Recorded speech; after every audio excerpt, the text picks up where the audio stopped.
Halo,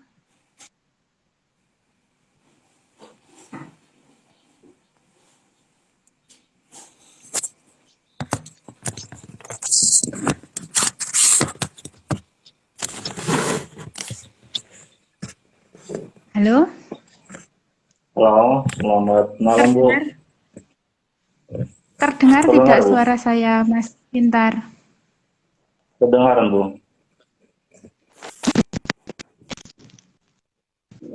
Bisa mendengar suara situ? Suara saya terdengar Kak? Halo, Ya, terdengar suara saya, teman-teman? saya terdengar Bu. Ini sinyal saya atau siapa yang kurang bagus?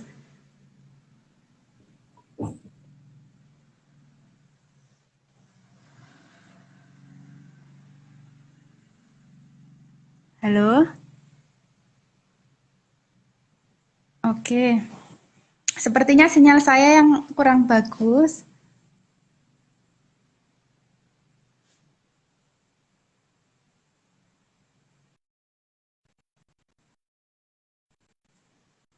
Oke, bisa dimulai saja, meskipun saya tidak bisa mendengar ini.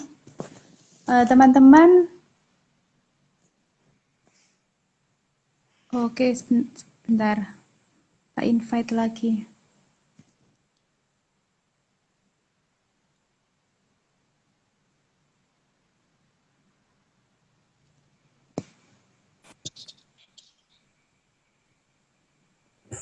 Terlempar. Oke, terlempar ya tadi ya.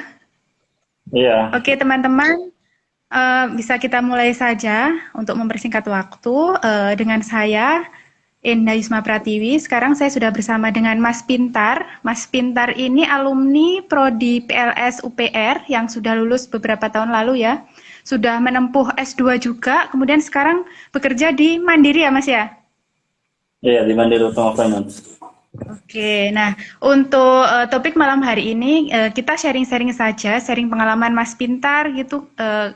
Dulu pas kuliah di PLS UPR mungkin ada trik-trik atau apa aja pokoknya silahkan diceritakan, berbagi dengan adik-adik kelas gitu.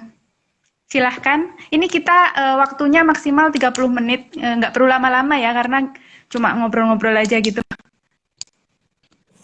Oke, Oke, silakan. selamat malam.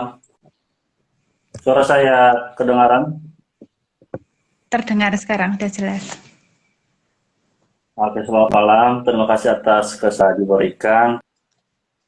Kemarin Ibu siapa nama itu saya lupa. Ibu siapa Bu?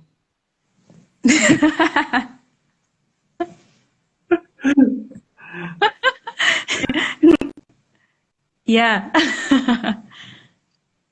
Ibu siapa lah? Aku lupa. Cek. ya. Silahkan diceritakan gimana pengalaman kuliahnya dulu gitu.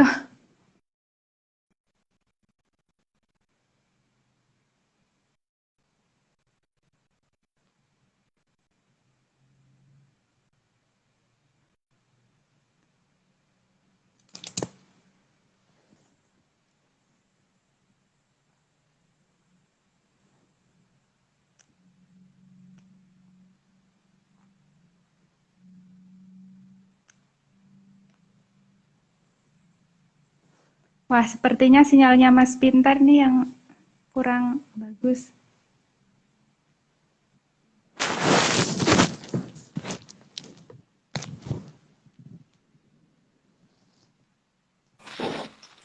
Oke, jaringan kurang berteman juga. Oke, langsung aja.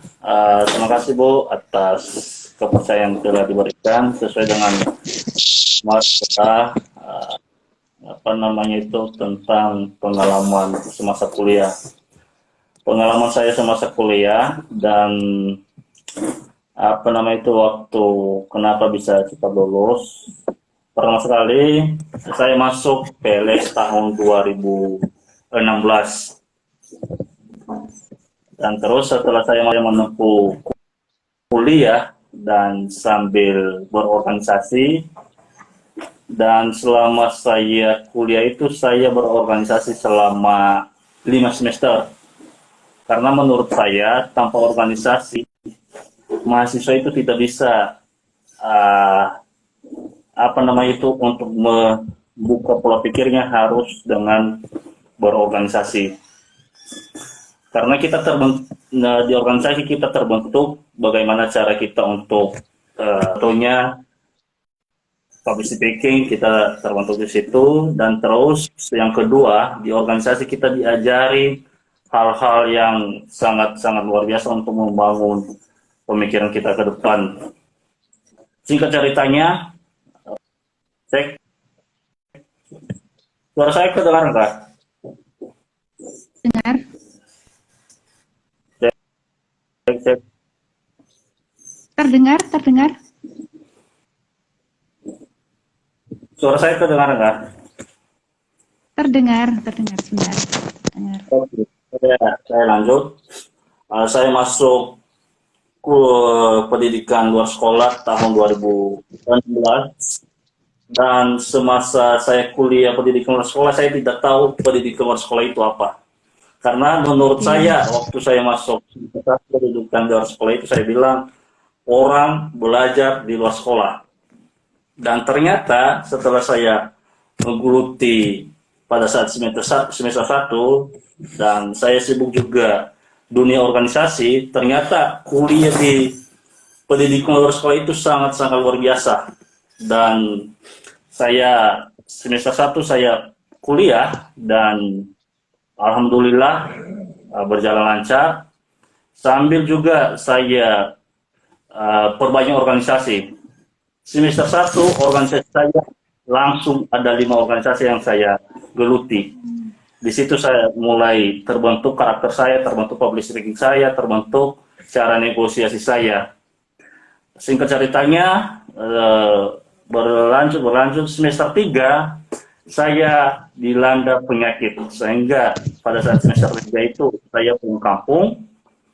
Dan terus saya tidak mengikuti perkuliahan selama 1 semester, sehingga pada semester 3 itu saya nilainya IP rendah 2 karena banyak mata kuliah yang tidak lulus. Prinsip saya setelah saya ada kegagalan itu, prinsip saya gagal itu bukan karena kebenaran saya, bukan karena suatu saya dipersulit dosen. Saya habis itu semester 4 masuk semester 4 saya mulai mengikuti mengikuti perkuliahan kembali, dan saya membuktikan bahwasanya saya tidak aktif kuliah bukan dalam arti karena kenakalan saya, tapi itu karena suatu penyakit. Dan masuk semester 4, alhamdulillah IP pada saat itu 3,96 dan terbukti saya bisa menyelesaikan semester 4 dengan hasil yang memuaskan. Berlanjut di semester 5. Semester 5 saya udah punya punya pemikiran bahwasanya semester 5 ini harus saya punya tempat penelitian. Kadang-kadang mahasiswa di semester 5 itu mereka masih bingung mau ngapain. Tapi tahap demi tahap semester 5 itu saya sudah memikirkan bahwasanya harus saya melihat di mana tempat saya penelitian. Dan pada saat itu saya ada kenal pengelola PKBM di Pahandut, dan saya sambil diskusi sama ibunya, dan alhamdulillah ibunya menerima saya untuk mengikuti penelitian di sana. Dan masuk semester 6, semester 5 itu saya sudah selesai proposal, sudah selesai judul, sudah selesai proposal, tapi belum konsul sama dosen pembimbing. Semester 6 saya konsul sama dosen pembimbing, judul diganti, proposal diganti semua, karena pada saat itu kata dosen pembimbing saya, ini sama kita terlalu luas, supaya kamu tidak terlalu jauh untuk penelitian dan tidak terlalu sulit untuk mengumpulkan data nanti. Dan dengan saran dosen saya terima, dan pada saat itu masih semester 6 kan, masih belum pengajuan proposal lah, judul proposal. Masuk semester 7, awal semester 7 saya ajukan judul, dan di semester 7 itu langsung di ACC judul saya, dan terus singkat ceritanya saya mengerjakan sambil PPL, sambil KKN pada saat itu, dan pada saat itu juga COVID melanda Indonesia, dan di situ sangat-sangat butuh ruangan, karena menurut saya kalau saya menghambat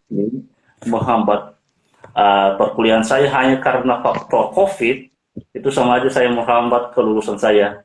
Dan saya semangat pada saat itu, saya mengajukan judul proposal dan di ACC oleh dosen pembimbing dan ketua prodi. Dan terus setelah di ACC saya mengerjakan skripsi itu, saya berbagi dengan teman-teman, mengerjakan tugas akhir itu dari jam 10 malam sampai jam 5 subuh saya mengerjakan. Dan saya mengerjakan pada bab 1, itu saya mengerjakan asal-asalan. Kenapa saya mengerjakan asal-asalan?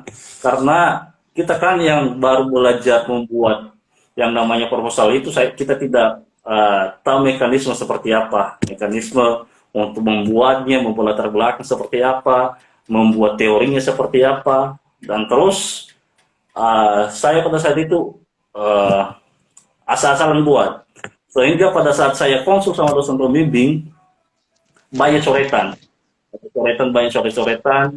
dan banyak yang harus diubah. Terus satu hari saya konsul sama dosen pembimbing, siang malam saya kerjakan lagi. Karena bagi saya untuk konsul itu tidak perlu menunda-nunda. Kenapa kalau selesai hari ini, kenapa harus ditunda? Dan saat itu semester 7, masuk semester 7, saya langsung garap 2 kali konsul langsung di ACC oleh dosen pembimbing. Langsung di ACC untuk lanjut ke dosen pembimbing 2 untuk konsultasi. Dan saya konsultasi dengan dosen pembimbing 2, saya beberapa kali konsul, ada 3 kali karena banyak yang harus diubah juga.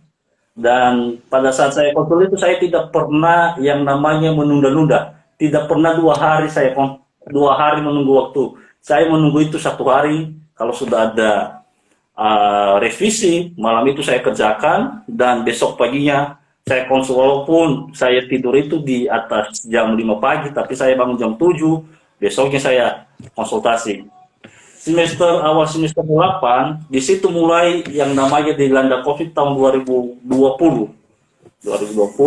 Di situ saya mulai mulai ragu bahwasanya saya tidak selesai tepat waktu. Tapi dalam pikiran saya atau tekad saya, dalam hati saya bilang ada hasil dari sebuah kerja keras. Saya selalu bilang itu ada hasil dari sebuah kerja keras. Walaupun COVID melanda, saya tetap konsultasi dengan dosen pembimbing dan juga melaksanakan KKN. KKN pada saat itu masih online, dan saya juga mengikuti PPL. Semester 8 itu langsung 3 yang saya selesaikan. Pertama proposal, skripsi, proposal, PPL, KKN. Saya mengerjakan itu dengan satu-satu. Kalau sudah selesai 1, besoknya saya menyelesaikan yang namanya proposal. Sehingga pada saat itu saya seminar proposal bulan 5 tahun 2020, saya seminar proposal, dan bulan 5 tahun 2020 saya seminar proposal. Dan terus setelah seminar proposal banyak revisi yang harus saya revisi, dan pada saat itu saya sambil mengurus surat penelitian juga, sambil saya penelitian. Dan pada saat saya penelitian ada yang namanya PSBB pada saat masa COVID, dan tempat penelitian pun tidak diizinkan untuk kita melakukan penelitian. Cuman pada saat itu saya ada suatu ide karena saya kenal dengan apa namanya itu pengelola PKBM-nya juga dan kenal baik dengan pengelola PKBM. Saya mau mohon sama pengelolanya untuk saya melakukan yang namanya penelitian. Saya melakukan penelitian sekitar 5 kali saya penelitian di tempat PKBM tersebut, dan terus sambil saya garap skripsi, sambil juga saya menggarap yang namanya proposal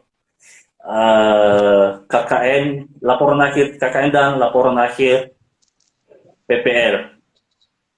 Tiga-tiganya dalam waktu 1 semester, itu semester akhir, itu semester 8 itu saya menggarap 3. Dan waktu istirahat pun tidak ada, kadang tidurnya sampai jam 5 subuh, segala macam. Saya mengejar itu karena menurut saya kalau saya menunda waktu, otomatis saya tidak bisa lulus dengan tepat waktu. Dan singkat ceritanya, bulan 7 saya sidang akhir skripsi, dan bulan 7 saya sidang akhir skripsi, dan terus bulan 9 saya wisuda. Saya mahasiswa pertama sekali dari angkatan tahun 2015, masih ada kakak tingkat saya yang belum lulus, dan juga angkatan saya yang pertama sekali wisuda.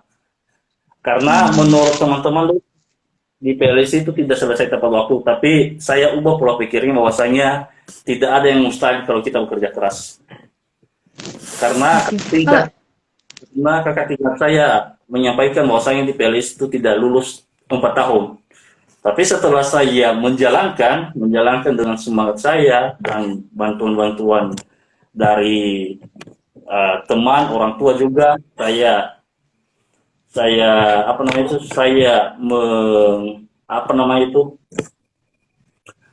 saya buktikan bahwasanya di PLS itu bisa lulus dengan 4 tahun. Saya lulus 3 tahun 11 bulan. 3 tahun 11 bulan. Dan terus mahasiswa pertama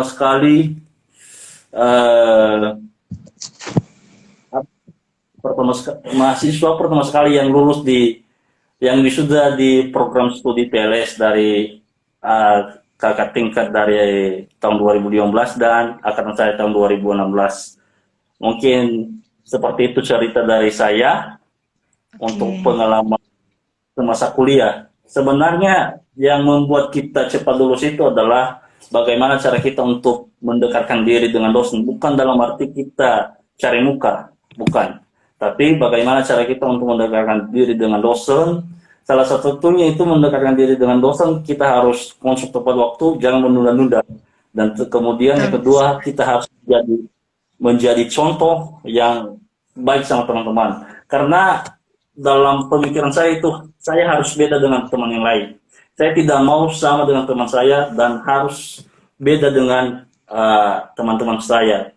Harus lebih maju, lebih selangkah daripada mereka. Dan saya buktikan juga, alhamdulillah saya bisa selesai dengan tepat waktu. Begitu juga di S2 saya, sambil saya cerita juga di S2.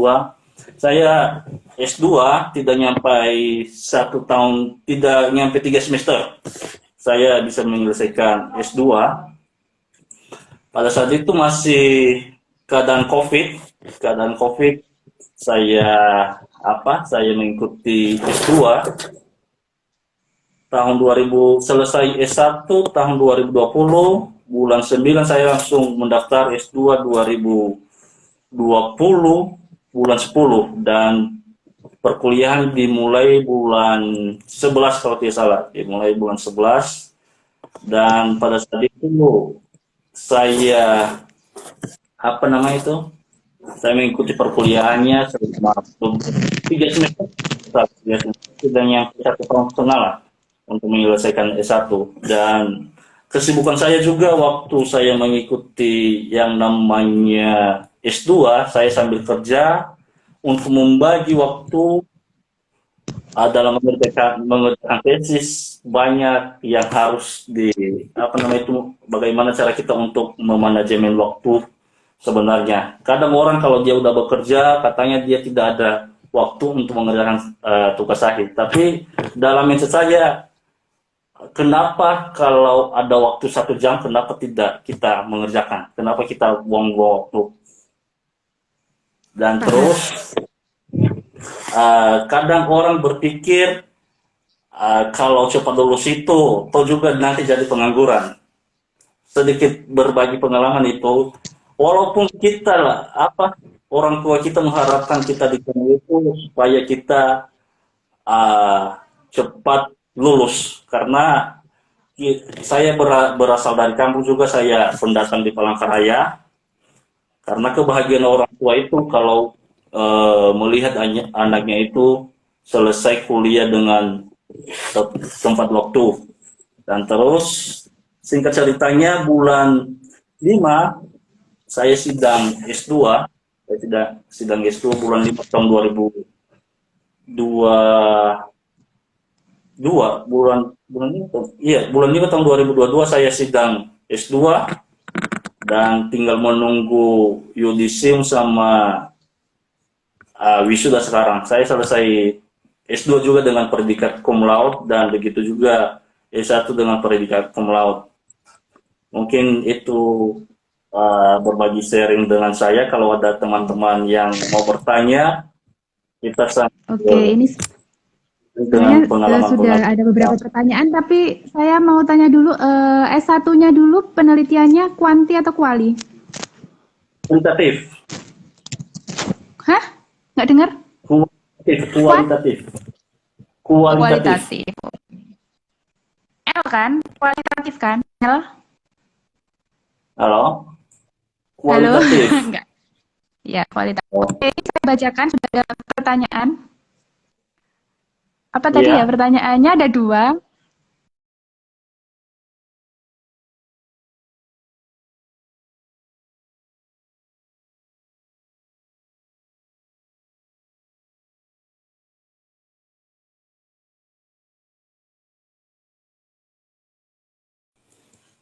Kalau dosen yang sulit Halo, ditemui buat apalagi bisa suaranya putus-putus. dibilang dosen killer. Ya, ya. Kalau ada dosen sulit ditemui buat konsul, gimana Kak? Apalagi bisa dibilang dosen killer. Emang ada ya dosen killer di PLS? Itu yang Oke, pertama. saya Kemudian yang kedua, saya saya bacakan langsung dulu ya menjawab. sekalian nanti. Bagaimana caranya menyingkirkan rasa malas untuk menulis skripsi atau tesis, Bang? Ada dua pertanyaan, silakan dijawab. Cara desain killer yang sulit ditemui dan menyingkirkan rasa malas. Oke, saya jawab satu-satu lah. Yang pertama, kalau dosen yang sulit ditemui buat konsul gimana Kak, apalagi bisa dibilang dosen killer. Sebenarnya dosen tidak ada yang killer. Dan dosen itu tidak ada sulit untuk ditemui. Tapi tergantung pendekatan kita seperti apa. Kadang mahasiswa berpikir bahwasanya dosen itu ada yang killer, ada yang mempersulit. Sebenarnya dosen itu tidak mempersulit, cuma kita sebagai mahasiswa yang tidak ada strategi untuk menghadapi dosen-dosen yang menurut mahasiswa killer. Kalau strategi saya dulu, ada juga di PLS ada sebagian juga dosen yang menurut teman-teman killer, tapi kalau menurut saya itu tidak killer. Malah saya berhubungan baik dengan dosen-dosen saya pada saat saya S1. Cara menghadapinya adalah kamu menjadi contoh teladan di kampus. Contoh teladannya dalam artian kamu aktif di berbagai kegiatan kampus, dan terus cara pakaian kamu di kampus jangan asal-asalan, dan terus gaya kamu juga di kampus jangan seperti preman, karena di dunia kampus itu adalah dunia untuk menuntut ilmu, bukan dunia untuk bergaya. Itu yang harus saya ingatkan, karena dari dulu itu yang harus saya lakukan adalah pertama itu penampilan. Karena kalau penampilan kita baik, otomatis dosen akan dengan baik menerima kita. Yang kedua, menghadapi dosen killer adalah yang kedua, kita cari tahu apa yang dosen itu tidak suka, dan terus apa yang dosen itu suka. Kita sebagai mahasiswa kan tidak perlu diajarkan lagi bagaimana cara negosiasi sama dosen, cari apa sama dosen. Saya dulu itu pada saat ada dosen killer, saya buktikan di kelas bahwasanya saya berbeda dengan yang lain, dan saya bisa mengatasinya karena di dalam pemikiran saya itu tidak ada yang namanya dosen killer, karena saya tidak pernah hadapi, tapi kata teman-teman juga mereka ada menghadapi dosen killer, tapi selama saya di PLS tidak ada yang namanya dosen killer, semuanya dosen baik-baik dan semuanya membantu saya untuk menyelesaikan tugas akhir. Seperti itu untuk jawaban dengan Josh Evan ini. Yang kedua, bagaimana caranya? Gimana cara menyingkirkan rasa malas? Nah, itu yang paling sulit. Kita kan kaum rebahan ya. Oke, saya langsung jawab. Pertanyaannya sangat bagus. Kadang-kadang mahasiswa bilang, Bang, saya malas. Ini Bang, mengerjakan ini. Membuka laptop aja saya udah ngantuk. Kan mahasiswa seperti itu. Tapi cara saya dulu itu, cara menghilangkan rasa malas itu adalah, ingatlah orang tua kamu di kampung. Itu yang harus kamu ingat. Menghilangkan rasa malas itu adalah hasil kerja orang tuamu seperti apa. Dan kedua, sebenarnya menghilangkan rasa malas itu dari diri kita sendiri, bukan dari orang lain. Kalau saya dulu itu tidak ada yang namanya rasa malas. Dan kemudian yang kedua, kamu mengerjakan tesis atau skripsi, pengalaman saya itu jangan pernah lihat HP. Karena kalau kita melihat HP itu namanya itu membuat kita merasa ini nanti kita kerjakan dulu, kita main HP dulu sebentar, kita lihat FB atau Instagram. Kalau saya dulu itu dari jam 6 sampai jam 10 itu saya puas main HP, dan terus jam 10 sampai jam 7 pagi itu HP tidak aktif. Sama sekali HP tidak aktif, saya cuma fokus di laptop dan di buku sama portal saya. Seperti itu untuk pengalaman saya selama saya mengerjakan tesis dan atau skripsi. Kemudian, Kak Pintar, kualitatif judulnya apa dulu waktu skripsi? Kalau judul saya itu rahasia, judulnya tidak perlu Silakan baca di Perpus Prodi ya Mas Pintar ya, ada di Perpus Prodi. Silakan baca. Oke, ini sepertinya sudah 30 menit. Sudah 30 menit.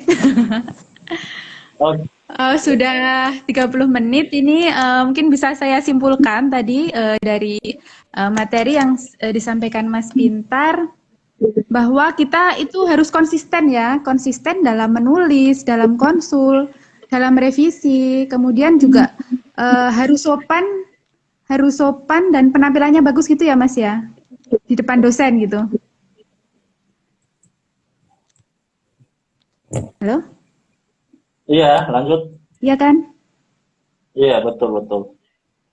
Ya, seperti itu. Jadi kita harus konsisten dalam nulis, kemudian kita harus rajin konsul. Setelah konsul jangan dianggurin itu hasil revisi yang banyak coretan, langsung direvisi, kemudian konsulkan lagi. Soalnya dosen itu kalau kita berkali-kali konsul kan ya agak-agak bosen juga. Jadi ya agak cepet lah biasanya gitu. Jadi ada beberapa pesan tadi, kalau mendengar dari sharing pengalaman yang disampaikan oleh Mas Pintar tadi, bahwa kita ya harus rajin lah ya, harus rajin masuk kuliah, rajin mengerjakan tugas, rajin menulis skripsi, seperti itu kan. Soalnya anak-anak sekarang itu agak-agak males gitu. Banyak yang males. Jadi sering nggak masuk. Misalnya kalau ada tugas suruh baca nggak baca, ada tugas suruh ngerjain nggak ngerjain. Nah, gimana itu coba? Memang ada ya mahasiswa seperti itu, tapi yang rajin juga banyak sih sebenarnya. Yang rajin juga banyak. Seneng dosen itu kalau misalnya mahasiswa rajin, ada tugas dikerjakan, kemudian dikumpulkan tuh seneng banget gitu. Gitu. Ini mau dijawab nggak ini yang pertanyaan terakhir ini? Dalam proses penulisan skripsi, adakah teman-teman yang membantu abang dalam penulisan skripsi? Mungkin diskusi dengan siapa gitu mas? Mungkin bisa diceritakan. Oke, kalau saya dulu itu sebenarnya tanpa bantuan teman-teman juga saya tidak. Saya selalu apa namanya tidak bertukar pikiran dalam mengerjakan skripsi. Apalagi kan kita yang baru-baru terjun terjun dalam penulisan skripsi, kita belum tahu seperti apa cara-caranya. Makanya kita salah satunya kita perbanyak baca buku dan kemudian kita lihat skripsi kakak tingkat yang dulu dan kemudian uh, kita nonton YouTube bagaimana cara untuk membuat bab satu, membuat bab dua, mencari judul itu seperti apa. Dan terus yang keempat adalah kita harus konsultasi dengan dosen. Tanpa bantuan dosen juga, apalagi kita kan yang baru terjun yang namanya penulisan karya ilmiah, otomatis kita harus punya dari teman-teman dan juga dengan kepentusan kita seperti itu. Oke, sepakat. Kita harus banyak baca buku, diskusi dengan teman, nonton YouTube yang bermanfaat ya, atau diskusi dengan dosen pembimbing. Karena dosen pembimbing juga menentukan kan. Kadang-kadang apa yang kita mau juga belum tentu dimau oleh dosen pembimbing. Jadi harus ada kesepakatan di situ. Oke, terima kasih banyak Mas Pintar atas waktunya. Tentu sharing ini bermanfaat lah bagi adik-adik. Mudah-mudahan dicontoh ya. Rajinnya Mas Pintar, kemudian gercepnya gitu, mudah-mudahan dicontoh oleh adik-adik kita. Terima kasih banyak teman-teman yang juga masih bergabung sampai sekarang. Terima kasih banyak. Semoga bermanfaat. Sampai jumpa di lain waktu. Assalamualaikum warahmatullahi wabarakatuh. Waalaikumsalam. Pas ya.